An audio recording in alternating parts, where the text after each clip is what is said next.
আরো দেব রক্ত, দেশে যাবে অন্যায়।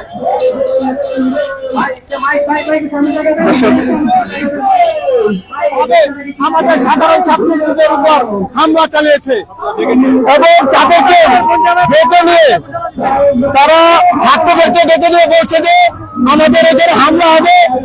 তারা তাদের নিজ ছাত্রদেরকে ডেকে নিয়ে তারা ডাকাত বলে ভাইকে ঘোষণা করে মুজাম্মেলের ভাতিজা এবং তার আত্মীয় স্বজন সহ সকলে ছাত্রলীগ যুবলীগের পরিকল্পিত ভাবে তারা এই কর্মকাণ্ডটি ঘটিয়েছে। তারা দেশের মধ্যে একটা বিশৃঙ্খলার চেষ্টা করা হচ্ছে। তারা কি সরব এলাকায় তারা অনেকেই গুপ্ত ভাবে তারা অবস্থান করছে, তারা পালিয়ে গুপ্তচরের মতন তারা অবস্থান করছে। আপনারা ইতিমধ্যে জেনেছেন জাহাঙ্গীর তার বক্তব্য এবং একটি মিডিয়া ভাইরাল হয়েছে যে তার লোকজন বিভিন্ন জায়গায় সেট করে রেখেছেন।